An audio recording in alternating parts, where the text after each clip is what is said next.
Hello दोस्तों, आप सभी का स्वागत है। आज की हमारी कहानी है जिस्म का सौदा का भाग 4। अब सब क्लब में पहुंच गए थे। सारे मिलके डांस और ड्रिंक कर रहे थे। हैरी श्रुति से कहता है, मैं तुम्हारे लिए अपने पसंदीदा ड्रिंक लेकर आता हूँ, तब तक तुम डांस फ्लोर पर डांस करो। हैरी चला जाता है। इधर पियूष भी अपने फ्रेंड के साथ डांस करते हुए मस्त होता है। हेलो ब्यूटीफुल, मैं तुम्हें कब से देखे जा रहा था। यू आर लुकिंग अमेजिंग, एक लड़के ने कहा जो कब से उसे देखे जा रहा था। जैसे ही हैरी गया वो तुरंत श्रुति के पास आ गया। थैंक्स, श्रुति ने कहा।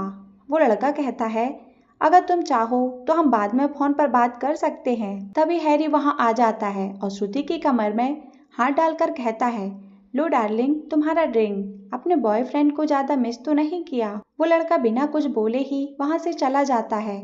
श्रुति गुस्से से हैरी से कहती है कि ये क्या बदतमीजी है, वो तो सिर्फ बात ही कर रहा था और तुम कब से मेरे बॉयफ्रेंड बन गए। हैरी उसे शांत करते हुए कहता है, श्रुति तुम्हें नहीं पता इन मनचले लड़कों का। यह लोग अकेली लड़की देख के उसके पास आने की कोशिश करते हैं। चलो अब गुस्सा छोड़ो और एंजॉय करते हैं। श्रुति भी सब भूलकर ड्रिंक लेती है और डांस करने लगती है। अब वो वापस हैरी के फ्लैट में आ गए थे। वो चारों एक ही रूम में बैठकर बातें कर रहे थे, साथ में वोदका भी पी रहे थे। श्रुति को भी काफी नशा हो गया था। वो अपनी अपनी पुरानी जिंदगी के बारे में बातें कर रहे थे। तभी पीयूष की फ्रेंड श्रुति से पूछती है, क्या तुम्हें कभी किसी से प्यार हुआ है।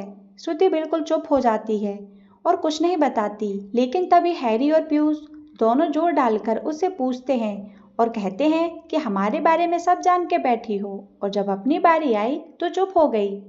फ्रेंडशिप में ऐसा नहीं होता। श्रुति उदासी से सिर झुका के कहती है, हाँ हुआ था कॉलेज में, उसका नाम राज था। इससे ज्यादा मैं आपको कुछ भी नहीं बता सकती। ओके, हम समझते हैं, कोई बात नहीं। कुछ समय बाद सबको नींद आने लगती है। श्रुति तो बेड पर लेट जाती है। पीयूष अपने फ्रेंड को दूसरे कमरे में ले जाता है और हैरी भी आराम से श्रुति की तरफ मुंह करके लेट जाता है। श्रुति की आंख लग गई थी, लेकिन हैरी उसे एकटक देखे जा रहा था। थोड़ी देर बाद वो उसे अपने बाजू में सुला लेता है और उसकी जुल्फों को उसके चेहरे से हटा रहा होता है। उसका चेहरा चांद सा खूबसूरत लग रहा था, होंठ गुलाब के पंखुड़ियों के समान गुलाबी। सोते हुए एक मासूम से बच्चे की तरह लग रही थी। हैरी से अब खुद पर नियंत्रण नहीं हो पाता और वो उसके होंठों को बेतहासा चूमने लगता है, उसके गालों को भी चूमने लगता है। ऐसे ही अब काफी समय गुजर चुका था, पर उसकी आंखों में नींद का एक कतरा भी नहीं था। मन में अजीब अजीब ख्याल आ रहे थे कि अब वो उसकी है, श्रुति पर सिर्फ और सिर्फ उसका अधिकार है। वो उसे खुद से दूर नहीं करेगा। रात के 2 बजे श्रुति की नींद खुलती है। वो हैरी को जगा हुआ देख के डर जाती है। तुम इतनी रात को जाग कर मुझे क्यों देख रहे हो, क्या तुम सोए नहीं। नहीं, मैं तुम्हें देख रहा था। वो मन में सोचती है, ये शायद पागल हो गया है, मुझे पानी पीना है। हैरी उसे पानी पिलाता है और उसको अपने कंधे पर सुला देता है। श्रुति उसका चेहरा अपनी ओर घुमाती है और उसकी सांसें सुनने लगती है। कहीं न कहीं उसके दिल में भी उसके लिए एक दबी हुई चिंगारी थी जो नशे में बाहर आ रही थी। कहते हैं शराब पी के इंसान सच बोलता है, मगर मुझे ऐसा लगता है शराब पीने से दिल की बात कहने की हिम्मत आ जाती है। अब वो दोनों अपने हदों से आगे बढ़कर एक दूसरे में समा गए थे और वैसे ही दोनों सो गए। जब श्रुति उठी तो उसे कल रात को की गई अपनी हरकत का बहुत बुरा महसूस हुआ। वो जितना उससे दूर जाना चाहती थी उतना ही उसके करीब हो रही थी और ये बिल्कुल भी उसके लिए ठीक नहीं था। वो अब मन बना चुकी थी कि अब हैरी से बहुत कम मिलेगी, क्योंकि वो उसकी सिर्फ दोस्त नहीं बन सकती थी। इधर हैरी सुबह बिल्कुल खुश था। रात वाली बातें याद कर करके बार बार मुस्कुरा रहा था। अब वो श्रुति को उसके घर छोड़ता है। श्रुति अपने घर आके अपने उसी काम में लग जाती है। वो डेटिंग साइट से लोगों से मिलती है और उनके साथ रात बिताती है और पैसे लेती है। श्रुति के घर की हालत भी अब काफी सुधर चुकी है। उन लोगों ने नया मकान किराए पर ले लिया है। उसमें 2 कमरे, एक किचन और एक बाथरूम है। अब श्रुति अपने भाई के लिए एक टैक्सी लेना चाहती है। वो नहीं चाहती कि उसका भाई मजदूरी करे और वो अपने गांव में मकान बनाने के लिए जमीन खरीदना चाहती है ताकि वो किराए का मकान छोड़कर अपने खुद के घर में रह सके। वो इन सब चीजों के लिए पैसे जमा कर रही थी। यार, श्रुति को पता नहीं क्या हो गया है, ना मेरा कॉल उठाती है ना मैसेज रिप्लाई करती है। मुझे समझ नहीं आ रहा कि आखिर उसे क्या हुआ है। हैरी पीयूष को कहता है, पीयूष लापरवाही से कहता है, अरे यार, तू क्यों इतनी फिक्र करता है? होगी अपने किसी कस्टमर के साथ, यही तो उसका काम है, और तेरा काम भी तो हो गया है ना। हैरी पीयूष की गर्दन पकड़कर कहता है, तेरी हिम्मत कैसी हुई उसके बारे में ऐसी बात करने की? वो सिर्फ मेरी है, समझा, कोई उसे हाथ तक नहीं लगा सकता। पीयूष गंभीर होकर कहता है, तू कहना क्या चाहता है कि तुझे उससे प्यार हो गया है और तू उससे शादी करना चाहता है? हैरी कहता है, हाँ, दिमाग में क्या भूसा भर गया है तेरे? तुझे पता भी है वो कौन है? वो एक वेश्या है, वेश्या। और तू अपने आप को देख, तू एक बिजनेसमैन है और तेरे पापा यहाँ के एमएलए हैं।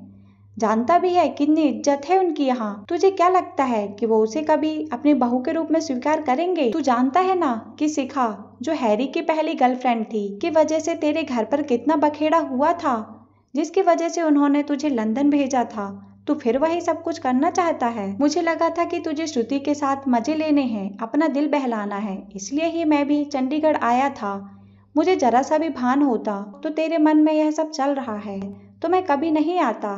तू मेरा दोस्त है और एक समझदार आदमी भी। अपने आप को फिर से मत बर्बाद कर, प्लीज समझ जा, अभी भी टाइम है। इतना कह के पीयूष वहां से चला जाता है। हैरी सोच में पड़ जाता है। एक तरफ उसका परिवार है जो 2 सालों बाद उससे बात करने लगा था, और एक और उसकी मोहब्बत जिससे वो दिलो जान से ज्यादा चाहता था। उसका दिल कह रहा था कि वो श्रुति को अपना बना ले, और दूसरी तरफ उसका दिमाग जो ये कह रहा था कि पीयूष ठीक कह रहा है। अगर मैं घर वालों को बताऊं ही ना कि श्रुति ने कभी इस काम को किया है तो नहीं नहीं, ऐसी बातें छुपाई नहीं छुपती, कोई ना कोई तो बता ही देगा। फिर अब मैं क्या करूं? काफी सोचने के बाद उसने अपना फैसला ले लिया था। एक दिन हैरी श्रुति को शराब के नशे में धुत होके कॉल करता है और उसे मिलने बुलाता है। मुझे तुमसे मिलना है, तुम अभी के अभी नीचे आओ, मुझे तुमसे कुछ बात करनी है। श्रुति बोली, हैरी, लेकिन मुझे तुमसे कोई बात नहीं करनी, बस एक आखिरी बार बात कर लो, फिर कभी नहीं बोलूंगा। हैरी परेशान होकर कहता है, ठीक है, पर आखिरी बार।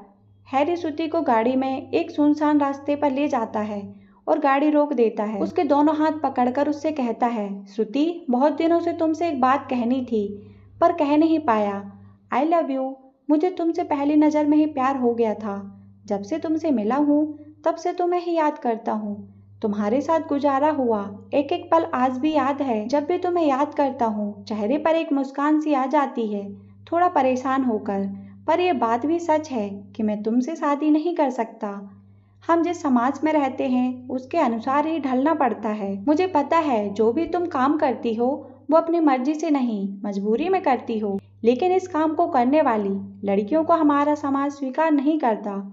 श्रुति बोली, मुझे शुरू से ही पता था कि तुम मुझसे कभी शादी नहीं करोगे। मुझे पता है ये समाज मुझे कभी स्वीकार नहीं करेगा, लेकिन मेरे दिल ने तुमसे थोड़ी सी उम्मीद कर ली थी। सोचा था कि शायद तुम औरों की तरह नहीं होगे, शायद तुम मुझे समझोगे, पर कोई बात नहीं, मुझे बचपन से ही दुख सहन करने की आदत है।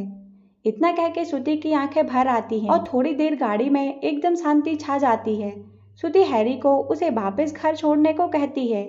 वो दोनों घर के पास पहुंच जाते हैं। उतरने से पहले श्रुति उसे एक लंबी किस करती है और कहती है, आज के बाद मुझे कॉल और मैसेज मत करना, और ना ही मेरे घर के पास आना, और ना ही मुझसे मिलने की कोशिश करना।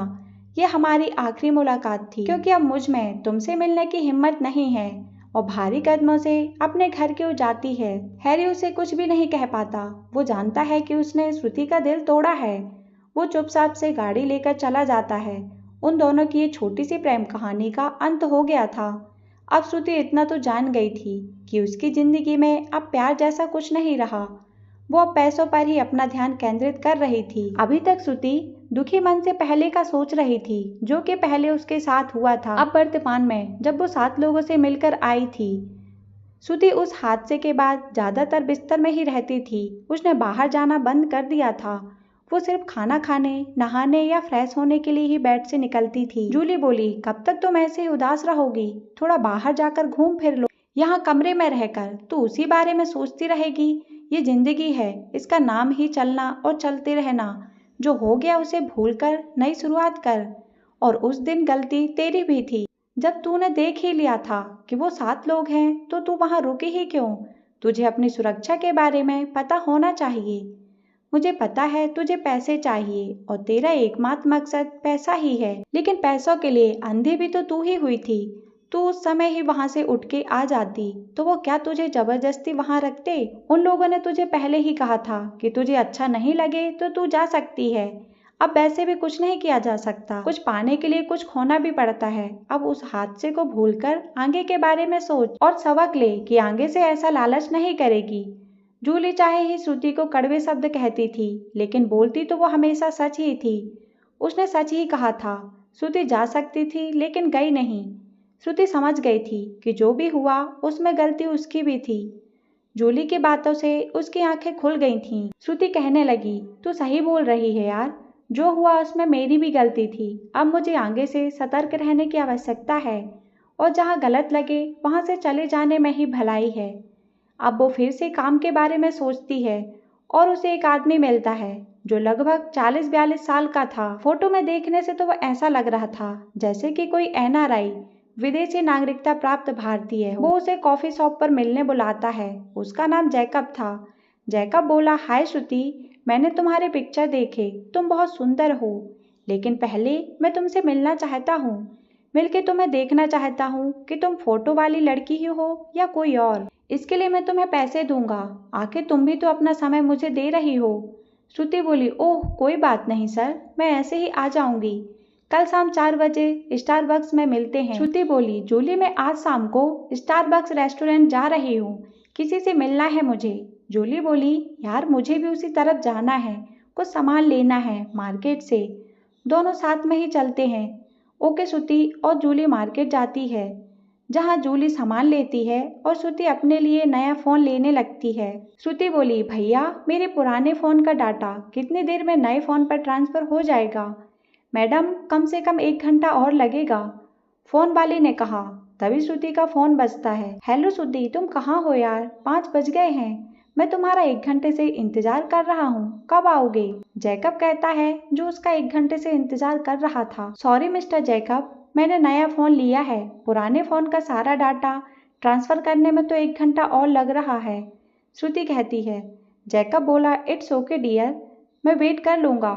6 बजे श्रुति उससे मिलने पहुंच जाती है। उसने जूली को पहले ही कैब में घर भेज दिया होता है। अब वो श्रुति पहले वाली श्रुति नहीं थी, उसका सारा व्यक्तित्व बदल चुका था। उसने पार्लर जाकर अपने घुंघराले बाल सीधे कर लिए थे, साथ ही अच्छा सा हेयर कट करवाया हुआ था। उसने एक टाइट टॉप के साथ ब्लैक जींस पहनी थी, साथ में घुटनों तक आने वाले जूते पहने थे।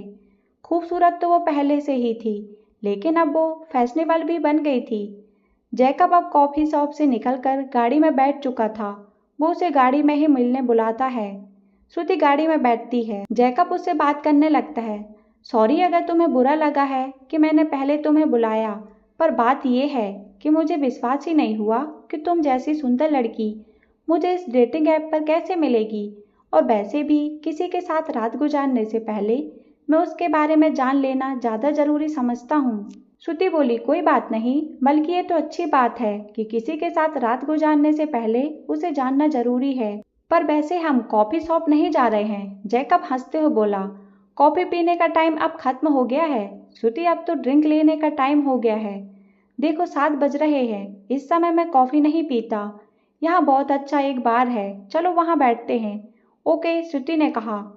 बार में बैठकर जैकब ने दोनों के लिए ड्रिंक ऑर्डर की और बातें करने लगे। जैकब कहने लगा, तो श्रुति बताओ कुछ अपने बारे में। श्रुति ने सब कुछ बता दिया। वैसे भी वो सच ही बोलती थी, उसको झूठ बोलना पसंद नहीं था। जैकब गंभीर होते हुए, तुम्हारी स्टोरी तो काफी दुखद है, पर तुम्हें देखकर कोई अंदाजा नहीं लगा सकता कि तुम पर क्या बीती हुई है। खैर मैं अपने बारे में बताता हूँ। मेरा नाम असल में विजय है, लेकिन मैं विदेश में ही रहा हूँ, इसलिए मैंने अपना नाम बदल दिया। मेरा वहाँ पर अपना बिजनेस है और मैं दुनिया की लगभग 70 देशों में जा चुका हूँ और दुनिया भर में काफ़ी ज़्यादा दोस्त भी हैं। श्रुति रोमांचित होते हुए, वाह ये तो काफ़ी अच्छी बात है। जैकब आराम से अपनी ड्रिंक उठाते हुए कहता है, हाँ तुम्हारे लिए हो सकता है, लेकिन अब मैं बोर हो गया हूँ, ऐसी जिंदगी से ऊब चुका हूँ। अब मैं शांति चाहता हूँ, इसलिए अब यहाँ भारत आ गया हूँ। यहाँ अपनी धरती जहाँ पर मैंने जन्म लिया, वहाँ पर अपनी बची हुई जिंदगी सुकून से गुजारना चाहता हूँ। ओह अच्छा, श्रुति ने कहा। जैकब बोला, अच्छा श्रुति, अब तुम्हें मैं घर छोड़ देता हूँ, तो क्या ख्याल है कल रात में मिलें? श्रुति ने हाँ कह दी। जैकब बोला, कल शाम 7 बजे मिलते हैं, मेरे दोस्त का फ्लैट है, वहाँ चलेंगे। ओके। अगली दोपहर जूली बोली, कैसा रहा फिर कल? श्रुति आराम से कहती है, ठीक ठाक था। आज उससे मिलने जा रही हूँ, देखते हैं आगे क्या होता है। जूली बोली, ठीक है, सब अच्छा ही होगा। शाम को जैकब श्रुति को लेकर अपने दोस्त के फ्लैट में जाता है। जैकब कहने लगा, आओ श्रुति बैठो, खाने पीने को मैंने सब कुछ ऑर्डर कर दिया है। मेरा दोस्त आज फ्लैट में नहीं आएगा, मैंने उसे आज आने के लिए मना कर दिया है, तो आज हम दोनों ही यहाँ पर। वैसे तो मैं तुम्हें अपने साथ रात बिताने के लिए लाया था, लेकिन मुझे आज तुम्हारे साथ कोई भी शारीरिक संबंध नहीं बनाने हैं। श्रुति ये सुनकर हैरान हो जाती है और मन में सोचती है कि कैसा आदमी है, अगर कुछ नहीं करना था तो मुझे यहाँ क्यों लाया है। जैकब ड्रिंक बनाते हुए कहता है, तुम यही सोच रही हो ना कि कुछ नहीं करना, तो मैं तुम्हें यहाँ क्यों लेकर आया हूँ। जैकब ड्रिंक श्रुति की ओर बढ़ाकर कहता है, लो पहले ड्रिंक पी लो, आराम से बातें करेंगे। श्रुति ड्रिंक पी लेती है। जैकब ड्रिंक पीते हुए कहता है, मैं दुनिया में बहुत से लोगों से मिल चुका हूँ और सच बताऊँ तो मैं किसी भी इंसान को देखकर उसकी बातें सुनकर बता सकता हूँ कि कौन कैसा है और कौन कितना झूठ बोल रहा है। लेकिन मेरी जिंदगी की तुम पहली इंसान हो जिसने सब कुछ सच बोला। तुम्हारी आंखों को देखकर और तुम्हारी बातों को सुनकर मैंने पता लगा लिया था कि तुम बिल्कुल सच बोल रही हो, इसलिए मुझे तुमसे बात करने को हुई और आज मैंने तुम्हें सिर्फ बातें करने के लिए बुलाया है, बाकी सब कुछ फिर कभी करेंगे। श्रुति हाँ में सिर हिलाती है। इसलिए मैं भी तुम्हें अपने बारे में बताना चाहता हूँ। मेरी उम्र लगभग 40 साल की है। मैंने एक स्पेनिश लड़की से शादी की थी, उसके साथ मेरे 2 बच्चे भी हैं, लेकिन अपने काम की वजह से मैं उसके साथ ज़्यादा नहीं रह पाया। मैं उसे भारत भी लाया था, लेकिन उसे यहाँ अच्छा नहीं लगा। एक दिन वो चली गई, पर हम दोनों ने एक दूसरे को नहीं छोड़ा। मैं आज भी अपनी पत्नी और अपने बच्चों का पूरा खर्चा उठाता हूँ। बातें करते करते रात बहुत हो गई थी और श्रुति भी ड्रिंक करके काफी नशे में हो गई थी। उसे बैठे बैठे नींद आ रही थी, लेकिन वो ऐसे उठना नहीं चाहती थी। जैकब ने ये बात देख ली और उसे उसने कमरे में सुला दिया। सुबह श्रुति उठी, उसका सिर फट रहा था। वो अपने साथ बेड पर जैकब को पाती है। उसके बाद वो बाथरूम जाती है फ्रेश होने के लिए, लेकिन वो अपने पैरों को देखकर हैरान हो जाती है। अरे ये क्या, ये तो सॉक्स हैं, लेकिन मैं तो नंगे पैर थी, ये सॉक्स कहाँ से आई। श्रुति इसी असमंजस में होती है। तभी जैकब जाग जाता है और नींबू पानी लेकर आता है और श्रुति की ओर आगे बढ़ाते हुए कहता है कि ये मैंने पहनाए हैं, तुम्हें ठंड लग रही थी इसलिए मैंने तुम्हें ये सॉक्स पहना दी। और हाँ, आगे से जब भी तुम मुझसे मिलने आओगे तो गर्म कपड़े पहनकर आना, ये छोटे कपड़े पहनकर आने की जरूरत नहीं है। मुझे तुम्हारे साफ दिल और सच्ची बातें से मतलब है, तुम्हारे जिस्म से नहीं। श्रुति हैरानी से उसे देखती रहती है और सोचती है कि इतनी कदर और देखभाल तो माँ के अलावा किसी ने भी नहीं की थी। 2 दिन बाद जैकब श्रुति को कॉल करता है। हाय श्रुति, मैं कल अपनी फैमिली से मिलने स्पेन जा रहा हूँ, तुमसे आज मिलना चाहता हूँ, अगर तुम फ्री हो तो शाम को मिलते हैं। श्रुति बोली, ठीक है, शाम को मिलते हैं, मैं फ्री हूँ। जैकब बोला, शाम को 8 बजे रेडी रहना। जैकब फ्लैट में, आओ बैठो श्रुति, मैं सोच रहा था कि नए साल में अपने फैमिली के पास हो आऊँ, इसलिए कल मेरी दिल्ली से फ्लाइट है स्पेन की, सोचा उससे पहले तुमसे मिल लूं। वैसे तुम्हारा क्या प्लान है नए साल का, कुछ खास, कोई पार्टी कर रही हो क्या? श्रुति ने कहा, मैं नए साल में कोई भी पार्टी नहीं करती, मैं उस दिन भगवान की पूजा अर्चना में ही बिताती हूँ। ओह, ये तो बहुत अच्छी बात है। जी, श्रुति ने कहा। जैकब कहने लगा, बहुत अच्छी बात है, वैसे नए साल का स्वागत इसी तरह से होना चाहिए। अब दोनों में थोड़ी बहुत इधर उधर की बातें होती हैं। फिर जैकब थोड़ा गंभीर होकर श्रुति से कहता है, वैसे तुम अगर बुरा ना मानो तो तुमसे एक बात कहनी है। श्रुति बोली, हाँ हाँ बोलो ना, मैं भला बुरा क्यों मानूंगी। जैकब बोला, अच्छा ठीक है। देखो श्रुति, वैसे तुम्हारी ये निजी जिंदगी है, इसमें किसी को भी दखल देना शोभा नहीं देता, लेकिन मैं तुमसे इतना कहना चाहता हूँ कि गलत काम छोड़ दो और अपनी जिंदगी को आगे बढ़ाओ। इस काम के बहुत दुष्परिणाम होते हैं, जैसे मान लो तुम किसी कस्टमर के साथ होटल में हो और वहाँ पुलिस की रेड पड़ गई तो, और पुलिस तुम्हारे साथ भी वैसा ही व्यवहार करेगी जैसा बाकी और लोगों के साथ। वो ये नहीं देखेगी कि तुम किस मजबूरी में ये सब कर रही हो, और बदनामी होगी सो अलग। या मान लो तुम किसी कस्टमर के साथ उसके फ्लैट में गई हो और सोचो वहाँ उसकी पत्नी या कोई आ जाए, फिर वो तुम्हारी पिटाई करने से पीछे नहीं हटेंगे, क्योंकि हमारा समाज आज भी औरत को ही गलत मानता है। और यही बातें तुम्हारे घर पर पता चल गई तो क्या होगा? क्या तुम्हारा भाई या तुम्हारी माँ ये सब सुन पाएंगी? मैं तुम्हें डरा नहीं रहा हूँ श्रुति, बस सच्चाई से अवगत करा रहा हूँ। और मुझे तजुर्बा तुमसे कहीं ज्यादा है और मैं जानता हूँ कि तुम जैसी नाजुक लड़की ये सब बर्दाश्त नहीं कर पाएगी।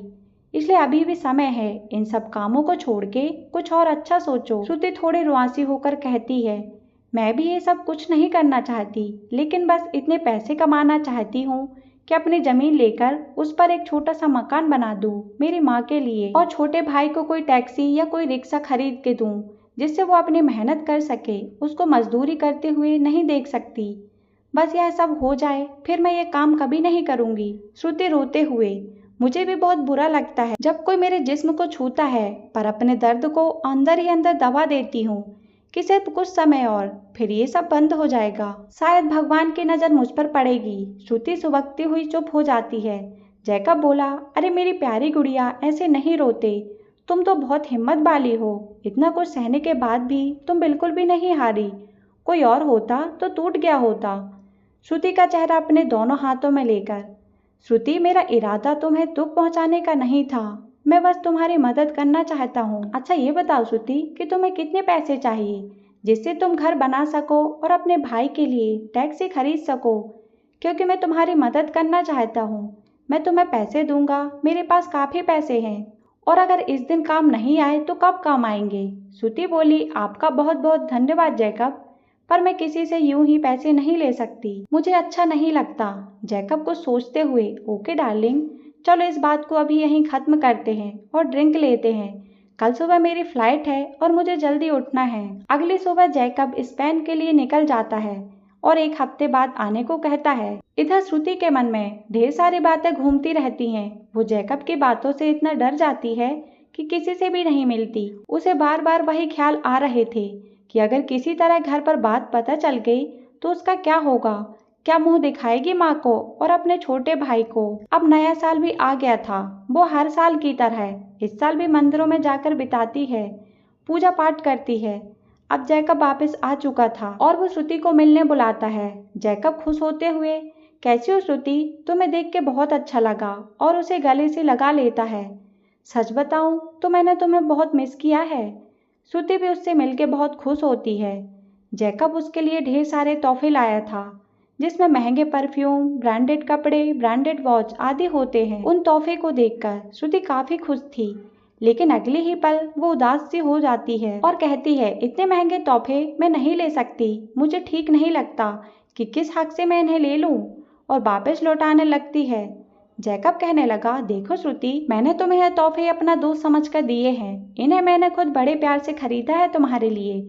अगर तुम मुझे दोस्त भी नहीं मानती तो रहने दो। जैकब थोड़ा उदास हो जाता है। श्रुति को यह देखकर बुरा लगता है।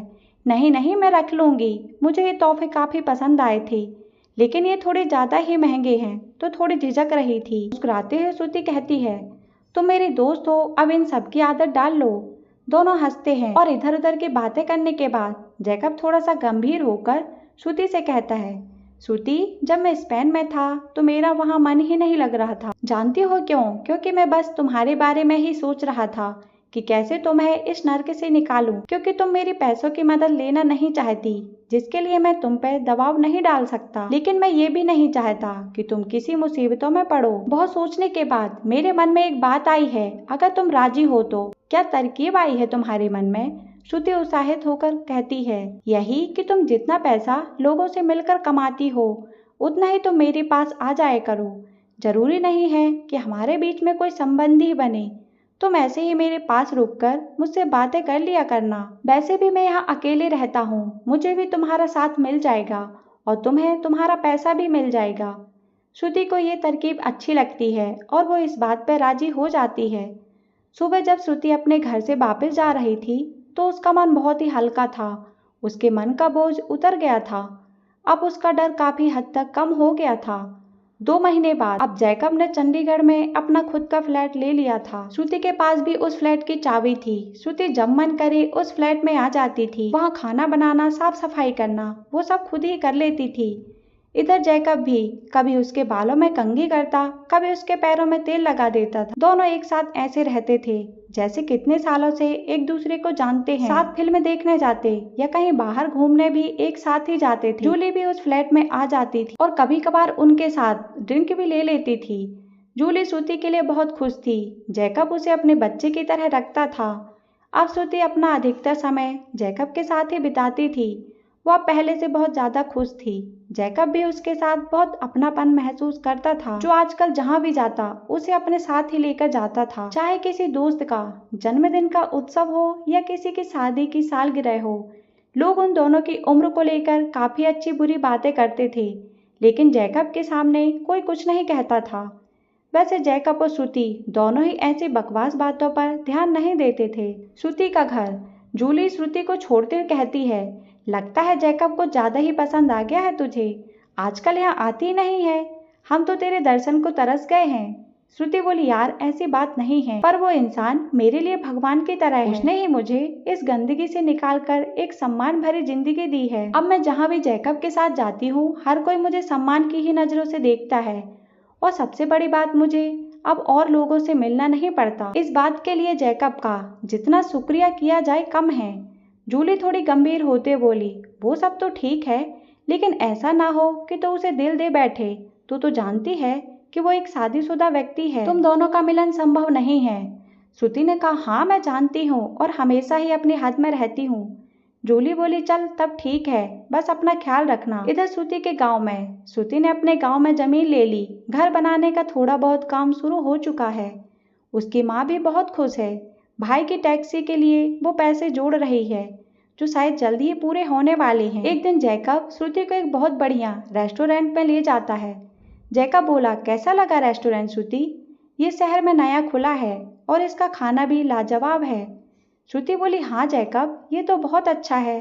जैकब थोड़ी देर चुप हो जाता है और फिर थोड़ा डरते हुए श्रुति से कहता है, श्रुति मुझे तुमसे कुछ कहना है। श्रुति लापरवाही से, हाँ कहो ना, क्या कहना है। वो ये नहीं जानती थी कि अपनी जिंदगी की सबसे बड़ी बात सुनने वाली है। जैकब अपने घुटनों पर आ जाता है। श्रुति, बहुत दिनों से मैं तुमसे क्या कहना चाहता था कि मैं तुमसे प्यार करता हूँ और तुमसे शादी करना चाहता हूँ। क्या तुम मेरी जीवन संगिनी बनोगी? श्रुति के शरीर में झुंझलाहट सी हो जाती है। उसे समझ नहीं आ रहा कि जैकब क्या कह रहा है। ये तुम क्या कह रहे हो? ये कैसे संभव है? तुम शादीशुदा हो, तुम्हारे बच्चे भी हैं और तुम्हारी और मेरी उम्र में कितना ज्यादा फासला है। श्रुति घबराकर सवालों की बौछार कर देती है। जैकब श्रुति के दोनों हाथ पकड़कर उसे शांत करता है। श्रुति, पहले थोड़ा शांत हो जाओ। मुझे पता है तुम्हारे मन में बहुत सवाल हैं। सच कहूँ तो मेरे भी मन में थे, लेकिन मैंने सब कुछ सोचकर ही फैसला लिया है। जैसे कि तुम कह रही हो कि मैं शादीशुदा हूँ, क्या तुम्हें सचमुच लगता है कि मैं एक शादीशुदा हूँ?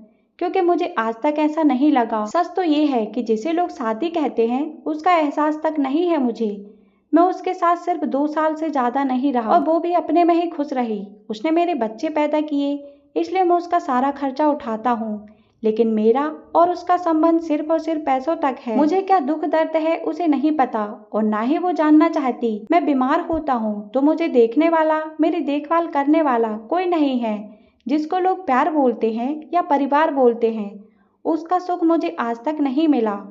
मैंने जवानी में गलती की, भारतीय नारी से शादी नहीं की। अगर करता तो शायद आज इस तरह भटक नहीं रहा होता। वो मुझे कब का तलाक दे चुकी होती अगर मेरे पास पैसे नहीं होते।